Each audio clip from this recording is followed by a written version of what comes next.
Assalamualaikum warahmatullahi wabarakatuh. Pada kesempatan hari ini, kami dari kelompok 4 ingin mempresentasikan materi tentang Behavior Research in Accounting.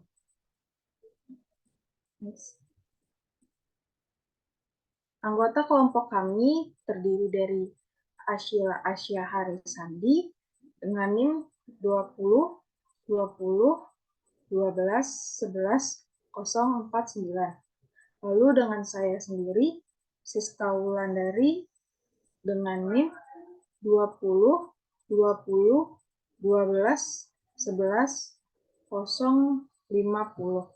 Dan yang terakhir ada Askia Rifda Aulia dengan NIM 20 20 12 11 055. Next.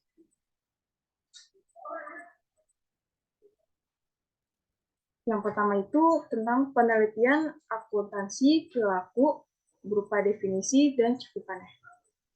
Penelitian akuntansi perilaku telah didefinisikan sebagai studi tentang perilaku akuntan atau perilaku non-akuntan karena mereka dipengaruhi oleh fungsi dan laporan akuntansi.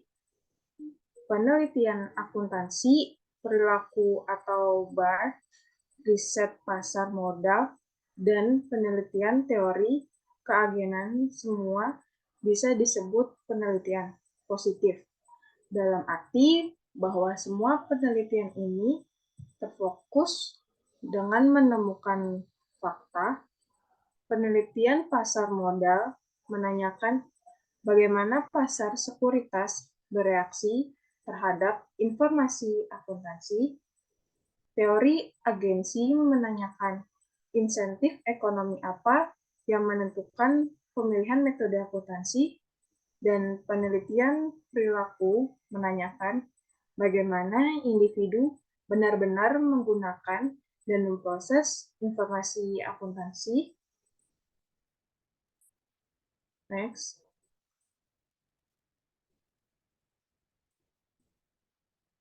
Ketika auditor merencanakan cara mereka akan melakukan audit terhadap klien tertentu, mereka harus menilai seberapa besar risiko yang terkait dengan klien. Semakin tinggi risiko, semakin banyak pekerjaan audit yang harus dilakukan.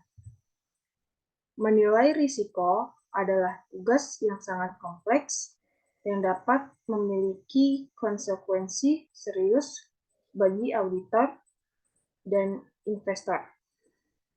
Jika penilaian yang salah dibuat dan auditor akibatnya melakukan audit yang buruk, BAR telah digunakan untuk membantu menganalisis penilaian risiko auditor dan memperbaiki penilaian auditor. Area utama lain BAR ada di bidang akuntansi manajemen. Misalnya, BAR telah digunakan untuk membantu menggali dan memahami berbagai masalah insentif dan disinsentif yang terkait dengan berbagai jenis proses penganggaran dan bagaimana bentuk organisasi dan sistem akuntansi dapat mempengaruhi perilaku individu dan perusahaan. Next.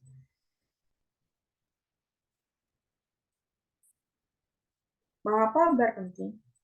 Dibahas pada awal bab ini bagaimana penelitian akuntansi lainnya seperti pasar modal dan teori keagenan tidak dilengkapi untuk menjawab pertanyaan tentang bagaimana orang-orang menggunakan dan memproses informasi akuntansi.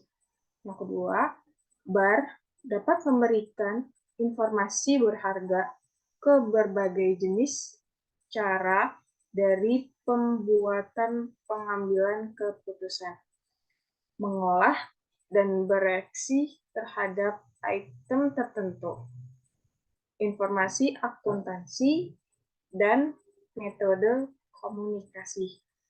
Yang ketiga, berpotensi dapat memberikan informasi yang berguna kepada regulator akuntansi seperti Australia Accounting Standard Board atau AASB karena tujuan utama akuntansi adalah untuk memberikan informasi yang berguna bagi pengambil keputusan. Anggota AASB tersebut membahas dengan masalah yang berkaitan dengan metode akuntansi dan jumlah pengungkapan yang akan berguna untuk para pengguna laporan keuangan. Next. Yang terakhir, temuan BAR juga dapat menyebabkan efisiensi dalam praktik kerja akuntan dan profesional lainnya. Misalnya, keahlian anggota senior dan anggota berpengalaman dari sebuah perusahaan akuntansi dapat dicatat dan dimanfaatkan dengan metode BAR untuk mengembangkan sistem pakar atau expert system terkomputerisasi untuk berbagai konteks pengambilan keputusan. Sistem pakar atau expert system ini dapat digunakan untuk melatih praktisi yang tidak berpengalaman dan untuk melakukan tugas-tugas rutin yang seharusnya mengikat waktu berharga dari staf yang berpengalaman. Next.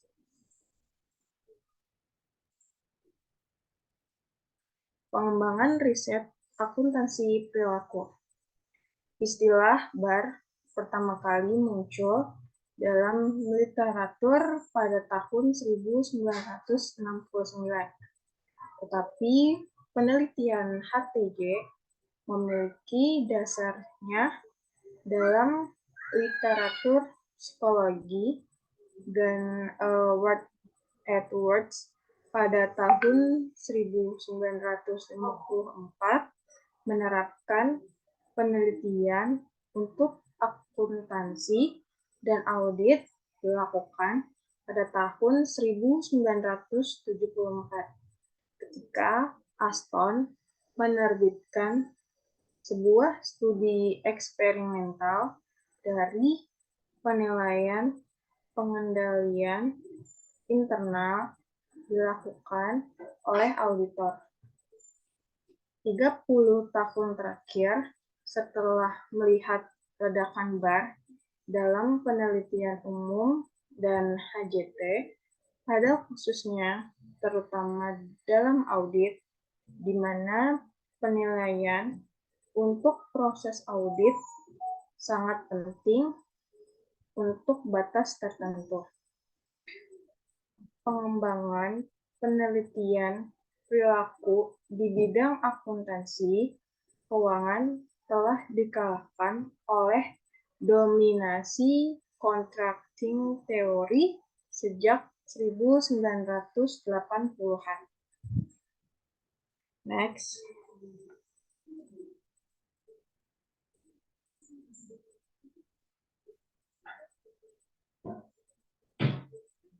Banyak disiplin ilmu, misalnya ilmu politik, teori organisasi, sosiologi, dan statistik, telah memainkan peran dalam pertumbuhan BAR. Tetapi sejauh ini ilmu perilaku yang paling penting dalam hal kontribusinya adalah psikologi.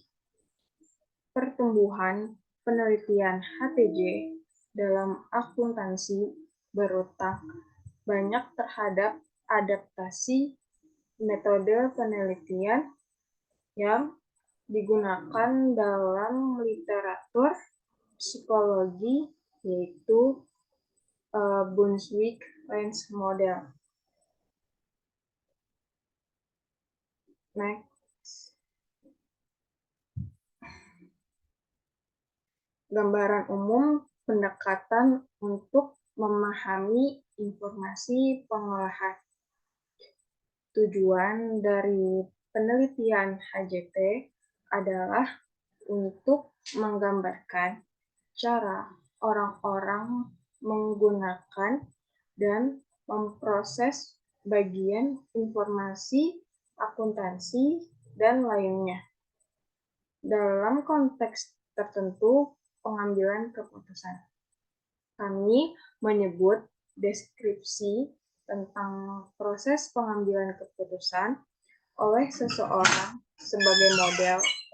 Jadi misalnya kita dapat menggunakan teknik penelitian HJT sebagai model atau mewakili cara di mana seorang petugas pinjaman bank memproses berbagai item informasi seperti laba dan angka arus kas untuk membuat keputusan tentang apakah akan menyetujui aplikasi pinjaman dari sebuah perusahaan.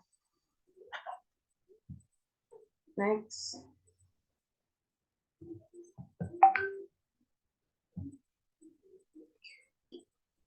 Meskipun Brunswick-Lenz model telah menjadi metode dominan dalam mengembangkan model pengambilan keputusan, ada juga dua pendekatan penelitian utama lainnya.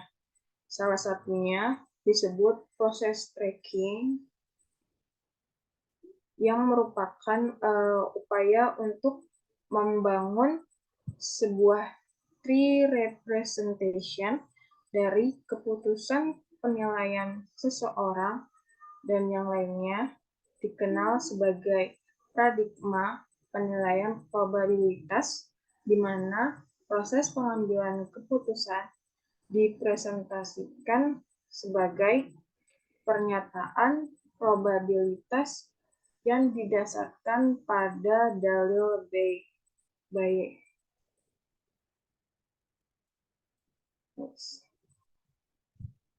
Lalu materi selanjutnya itu The Brunswick-Lenz model.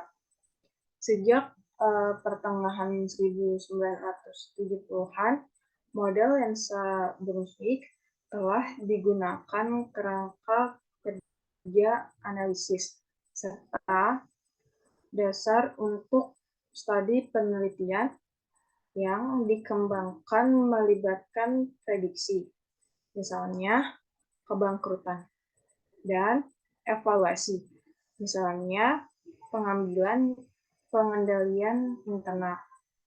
Peneliti menggunakan model lensa untuk menyelidiki hubungan antara beberapa isyarat atau potongan informasi dan keputusan, penilaian atau prediksi dengan mencari keteraturan dalam tanggapan kepada isyarat ini. Brunswick-Lenz model adalah alat yang sangat kuat untuk membantu kita memahami proses pengambilan keputusan dalam situasi yang sangat spesifik. Pikirkan tentang cara-cara yang dapat digunakan untuk meningkatkan pengambilan keputusan. Pertama, melihat sisi kiri dari diagram, yaitu hubungan antara hal kepentingan atau default or non-default dan variabel yang digunakan untuk menilai peristiwa itu. Next. Secara umum, penggunaan Brunswick-Lens model telah menyebabkan penemuan informasi berharga mengenai yang pertama, pola isyarat digunakan secara jelas dalam berbagai tugas. Yang kedua, berbagai bobot yang ditempatkan secara implisit oleh para pengambil keputusan di berbagai isyarat informasi. Yang kedua, ketepatan relatif pengambilan keputusan pada tingkat keahlian yang berbeda dalam memprediksi dan mengevaluasi berbagai tugas. Yang keempat, kondisi di mana expert system dan model perilaku manusia melebihi perilaku yang dilakukan manusia. Next. Lalu selanjutnya yaitu stabilitas konsisten dan penilaian manusia dari waktu ke waktu. Lalu tingkat pemahaman yang dimiliki para pengambil keputusan mengenai pola mereka menggunakan data. Yang terakhir, tingkat konsensus ditampilkan dalam berbagai tugas keputusan kelompok. Lalu materi selanjutnya itu metode proses tracking. Model pengambilan keputusan berasal dari penggunaan model lensa Brunswick yang biasanya memiliki kekuatan prediktif yang sangat baik. Memang perbandingan prediksi modal, persamaan lensa, dan keputusannya pembuat keputusan biasanya menunjukkan bahwa model lensa adalah prediktor yang lebih baik dari hal kepentingan daripada dari siapa model itu berasal. Salah satu alasannya adalah bahwa model lensa statistik menghilangkan banyak kesalahan acak yang menyusup ke penilaian manusia. Karena hal-hal seperti kelelahan, sakit, atau kurang konsentrasi. Namun, salah satu batasan penting dari pendekatan lensa Brunswick adalah bahwa itu bukan keterangan yang baik tentang bagaimana orang benar-benar membuat keputusan. Next. Meskipun memiliki model yang merupakan prediktor yang baik, sangat penting, penelitian dan praktisi juga ingin menjelaskan bagaimana keputusan itu dibuat. Penjelasan atau keputusan dapat membantu mengungkapkan kelemahan dalam proses pengambilan keputusan yang kemudian dapat dihapus dengan pelatihan dan perbaikan. Perbaikan ini pada gilirannya akan menyebabkan prediksi yang lebih baik dari sebelumnya. Dalam upaya untuk membuat pendekatan langkah bijaksana dalam pengambilan keputusan, beberapa penelitian HGT telah menggunakan pendekatan yang berbeda untuk pemodelan pengambilan keputusan disebut proses tracking atau metode verbal protokol. Next. Secara umum, decision tree yang berasal dari proses metode penelusuran adalah deskripsi intuitif yang baik dari proses keputusan. Namun, relatif terhadap Brunswick Transmodel, proses metode tracking tidak selalu menjadi prediktor yang baik dari hal kepentingan. Salah satu alasannya untuk ini adalah bahwa pengambilan keputusan sering mengalami kesulitan menjelaskan semua langkah yang mereka lalui.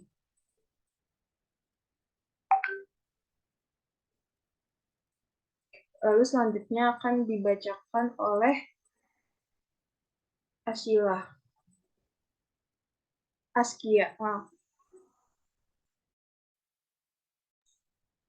Selanjutnya, membahas penilaian probabilistik. Model penilaian probabilistik berguna untuk melihat situasi dalam akuntansi di mana keyakinan awal tentang prediksi atau evaluasi perlu direvisi sekali untuk bukti lebih lanjut agar tersedia. Revisi investor terhadap keputusan investasi sebagai bukti baru mengenai hasil dari gugatan terhadap perusahaan adalah contoh dari situasi ini. Next.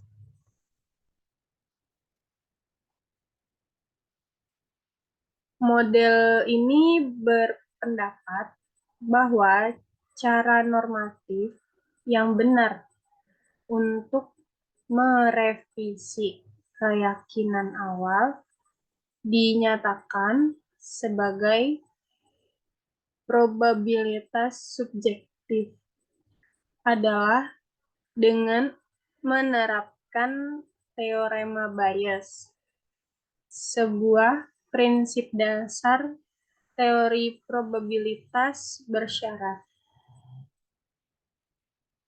Teorema Bayes menyatakan bahwa revisi atau posterior probabilitas dalam bukti tambahan sama dengan kepercayaan asli atau tingkat dasar dikalikan dengan jumlah di mana harapan sebelumnya harus direvisi, yaitu oleh keinformatifan atau diagnosa data yang baru.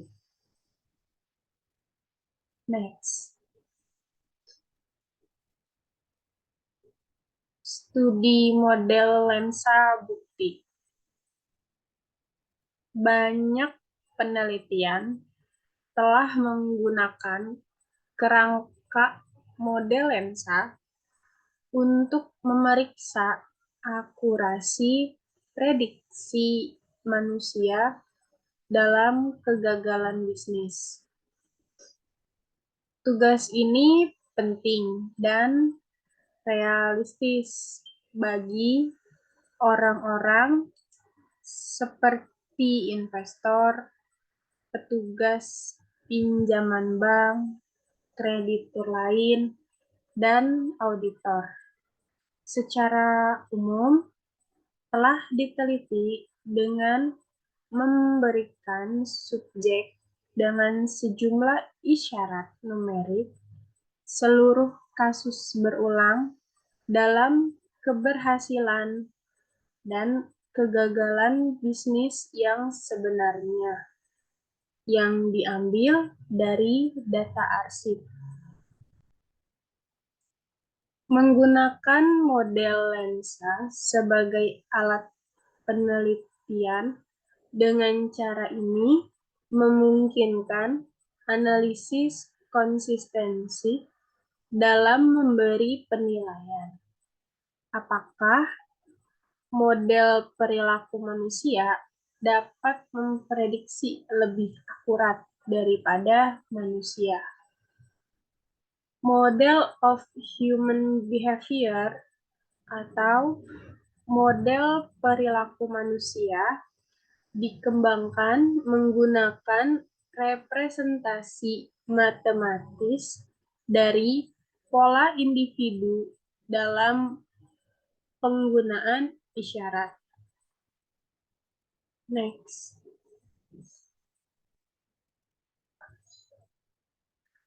Libby adalah yang pertama dalam meneliti tugas penilaian kegagalan bisnis, dan beberapa studi telah diikuti.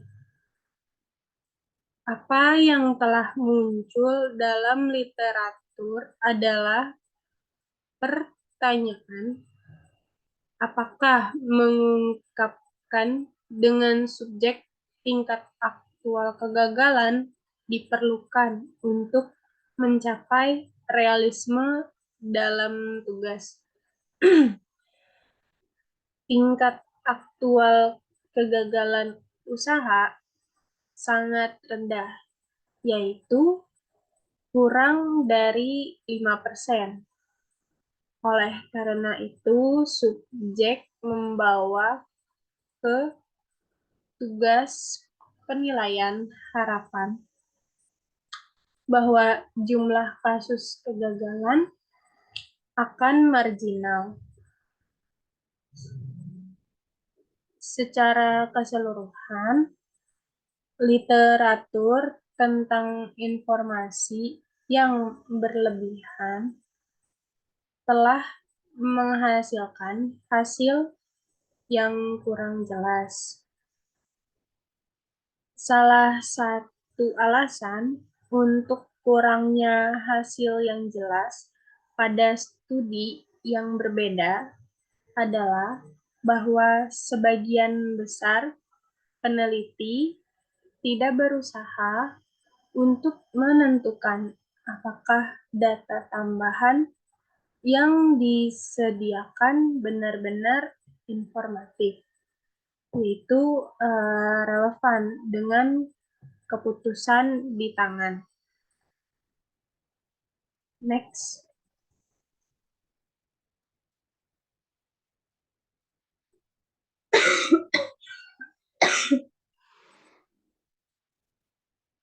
Penelitian literatur secara konsisten menemukan bahwa kedua ahli dan yang bukan ahli adalah subjek yang percaya diri akan kemampuan mereka dalam tugas-tugas penilaian tertentu.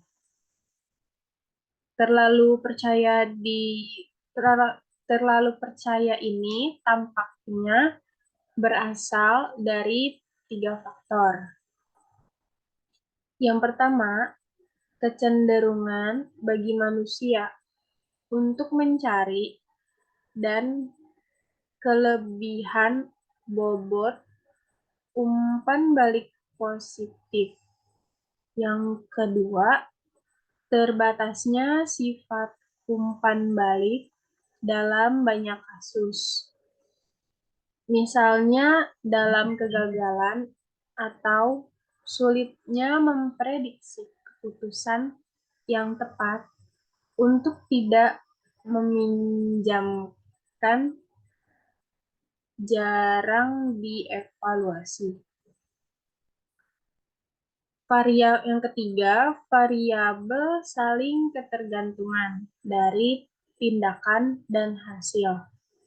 Misalnya, tindakan pinjaman atau tidak meminjamkan mempengaruhi keberhasilan atau kegagalan. Next. Penelitian tentang proses penelusuran bukti. Model Brunn-Wilkens dan penelitian ragam proses penelusuran adalah teknologi yang berbeda dengan tujuan yang sama dari pemodelan proses keputusan yang selengkap mungkin. Pernyataan telah dibuat dari perbedaan pertama antara kedua metode pemodelan. Model Brunswick-Lens secara implisit memperlakukan proses pengambilan keputusan sebagai kombinasi linear sederhana dari sinyal informasi. Sedangkan decision tree, pohon keputusan, berasal dari proses penelusuran yang mengakui sifat langkah demi langkah dalam pengambilan keputusan, di mana isi informasi dari satu bagian data berinteraksi dengan potongan data lainnya. Next. Mayoritas studi yang telah menyelidiki linearitas penilaian pengambil keputusan menyimpulkan bahwa asumsi kombinasi linier sederhana dari sinyal informasi dibenarkan, tetapi beberapa studi dalam konteks bisnis menemukan bahwa metode proses penelusuran merupakan keuntungan teknik pemodelan untuk mewakili pengambilan keputusan dalam beberapa konteks. Next. Format dan penyajian laporan keuangan. Pada tahun 1976, Libby mengamati bahwa 3 pilihan dasar tersedia untuk meningkatkan pengambilan keputusan. Yang pertama, mengubah penyajian dan jumlah informasi. Kedua, mendidik para pengambil keputusan. 3, mengganti pengambil keputusan baik dengan model mereka sendiri atau dengan model pembobotan sinyal yang ideal. Next.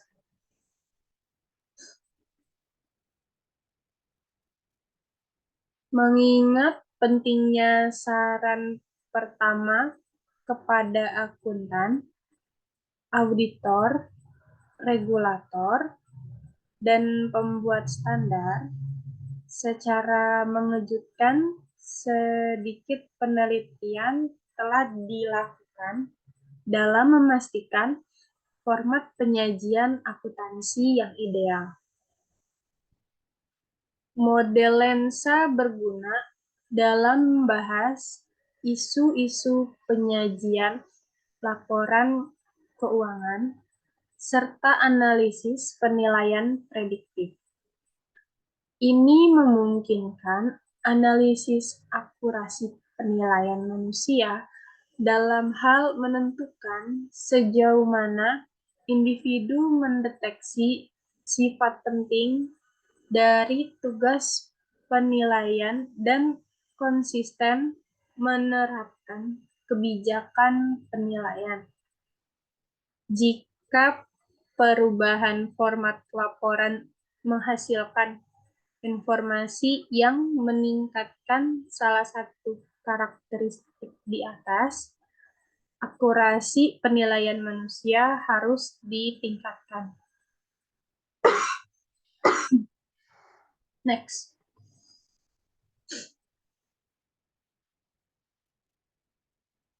Penelitian probabilitas penilaian bukti. Dalam banyak konteks akuntansi dan terutama dalam audit, tidak ada solusi yang benar dengan penilaian yang dapat dibandingkan untuk menilai akurasi. Salah satu cara untuk mengatasi kekurangan adalah untuk menguji tingkat konsensus mengenai keputusan tertentu di sejumlah pengambil keputusan. 3 aturan praktis didefinisikan dalam literatur sebagai berikut. Next. Yang pertama, keterwakilan atau representativeness.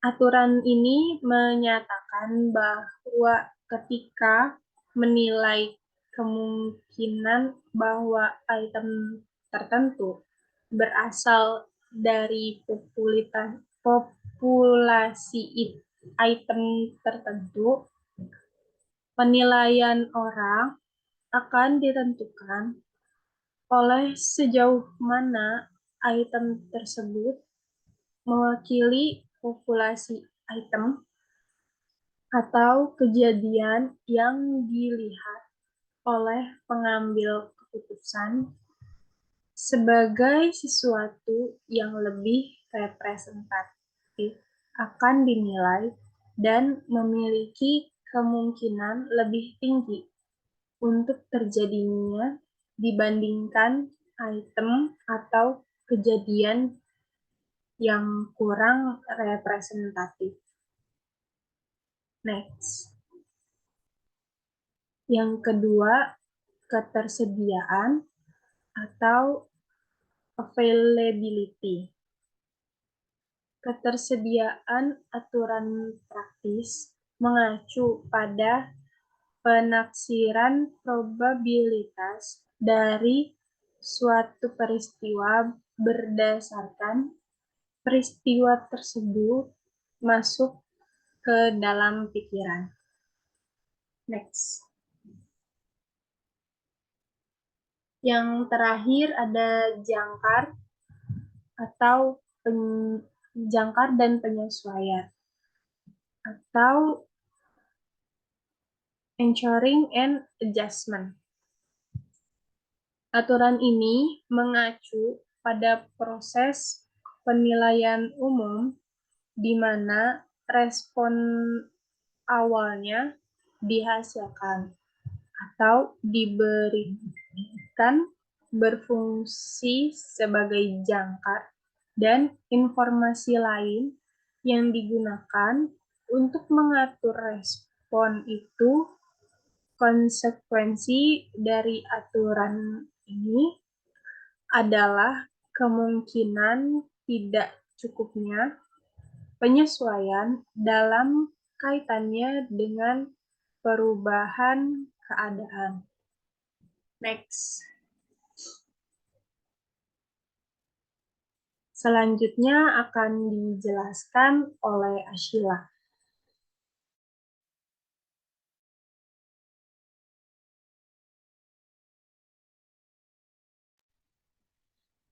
Selanjutnya itu ada keterwakilan atau bukti. Kahneman dan Tversky pertama kali melaporkan adanya keterwakilan dan kecenderungan untuk mengabaikan tingkat dasar. Sejak saat itu, penelitian di kedua bidang psikologis dan akuntansi telah menyelidiki fenomena tersebut. Bukti yang meyakinkan dalam bahwa hal itu menunjukkan informasi tarif dasar kadang-kadang diabaikan dan kadang-kadang digunakan secara tepat di dalam menentukan probabilitas dari suatu peristiwa. Dalam contoh ini, berkaitan dengan penipuan manajemen. lagi tingkat dasar sangat rendah digunakan. Seperti yang telah diperkirakan, seperti pada contoh sebelumnya, subjek yang akan memberikan perhatian yang kecil untuk tingkat dasar rendah yang diberikan. Sejak penilaian audit sering melibatkan tingkat dasar rendah. Dampak peristiwa tinggi, contohnya fraud. Penulis menekankan tentang implikasi dari hasil ini. Namun, Holt meragukan temuan Joyce dan Biddle, memperdebatkan bahwa hal itu adalah pengungkapan masalah, mengarah kepada efek framing yang telah didorong dari hasil mereka. Di sini ada ketersediaan sebagai bukti. Dasar dari aturan ini adalah penilaian yang didasarkan pada pengambilan dari memori atau konstruksi skenario yang relevan. Contohnya, semakin cepat mengingat masalah atau semakin mudah orang untuk mengingat masalah atau menghasilkan penjelasan tentang suatu peristiwa. Semakin tinggi kemungkinan terjadinya penilaian, terjadinya peristiwa. Namun, ini membutuhkan sampel besar dari probabilitas untuk meningkatkan akurasi prediksi. Moser memeriksa ketersediaan aturan praktis sehubungan dengan penilaian prediktif investor. Moser menemukan bahwa kelompok pertama subjek membuat prediksi probabilitas yang lebih tinggi mengenai peningkatan keuntungan bagi perusahaan, meskipun tidak ada dasar objektif bagi optimisme mereka. Dia menyimpulkan bahwa beberapa peristiwa lingkungan mengenai perusahaan tertentu yang menyebabkan liputan berita yang tidak proporsional mungkin sistematis mempengaruhi prediksi penilaian. Selanjutnya ada penetapan dan penyesuaian. Joyce dan Biddle menggunakan kembali praktik auditor sebagai subjek dalam memeriksa efek perubahan dalam sistem pengendalian internal pada perluasan pengujian substantif. Diharapkan bahwa subjek akan menyesuaikan perubahan dalam pengendalian internal dengan menyesuaikan cakupan audit, tetapi penyesuaian tidak akan cukup sebagai penetapan pada awal pengendalian internal yang akan terjadi. Lalu ada penilaian ahli dan aturan praktis. Banyak pekerjaan awal dalam memori ahli melibatkan praktisi medis dan master catur.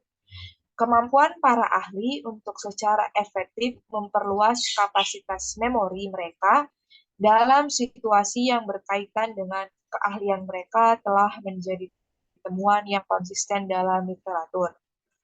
Sepertinya sekelompok kecil nilai isyarat mengingatkan seperangkat besar isyarat yang terkait dengan prototipe.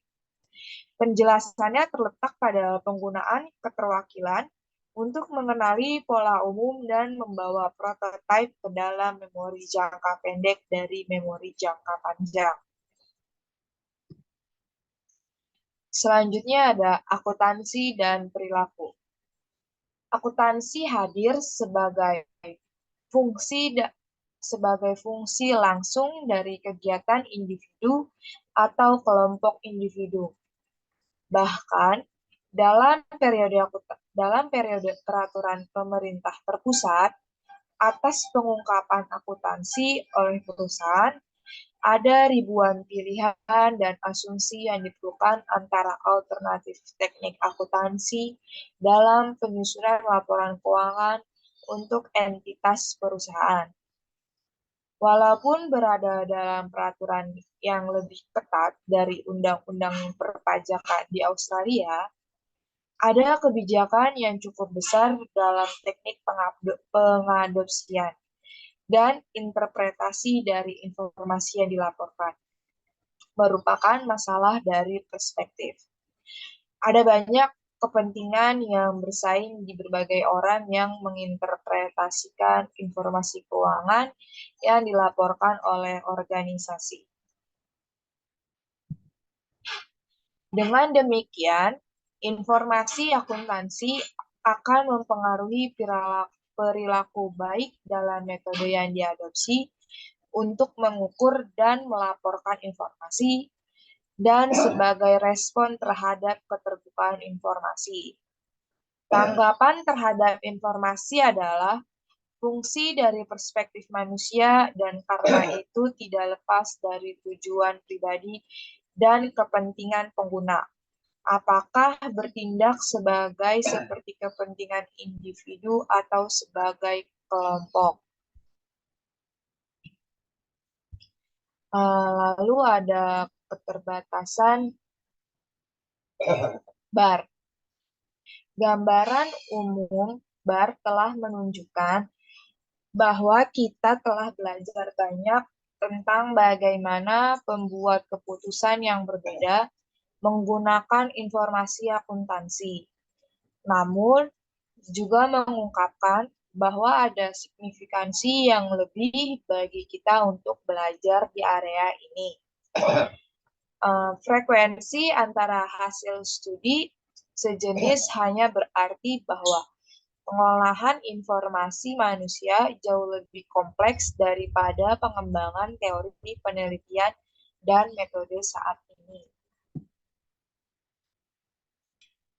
Keterbatasan bar ini berarti belum mencapai tingkat yang sama dan dominasi dalam literatur akademik saat ini dinikmati oleh pasar modal,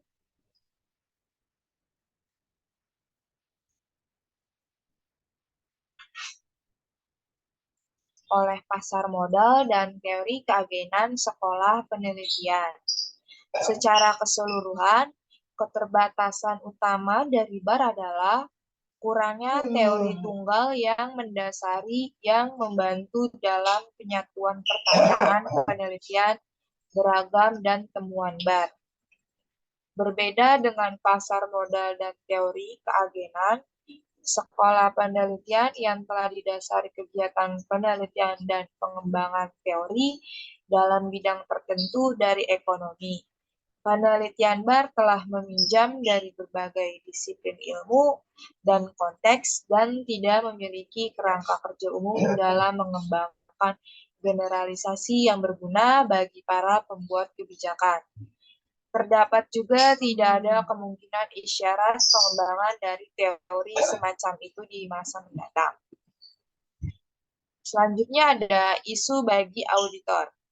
Sama seperti penelitian akuntansi perilaku, dapat menjawab pertanyaan tentang bagaimana orang menggunakan dan memproses informasi akuntansi. Penelitian audit perilaku dapat menyelidiki bagaimana auditor melakukan tugas dan membuat penilaian mereka. Penelitian terdahulu dimulai dengan pertanyaan yang cukup jelas. Misalnya, apakah pengalaman audit lebih meningkatkan kualitas auditor penilaian? Meskipun kesederhanaan tampak dari pertanyaan ini, para peneliti segera menemukan bahwa jawabannya tidak ada yang pasti. Kinerja auditor bervariasi antara pengaturan dalam cara-cara yang menunjukkan bahwa auditor memiliki kedua pengetahuan umum, yang umum untuk semua auditor dan pengetahuan khusus yang diperoleh melalui praktik dan umpan balik dalam domain tertentu atau konteks. Cara untuk menyelidiki independensi auditor adalah dengan meneliti reaksi investor untuk informasi tentang auditor. Hasil tersebut penting karena bukti mereka menunjukkan bahwa meskipun auditor independen, pada kenyataannya penampilan independensi bisa terganggu dan harga saham terpengaruh. Sekian dari kelompok kami, kurang lebihnya mohon maaf. Wassalamualaikum warahmatullahi wabarakatuh.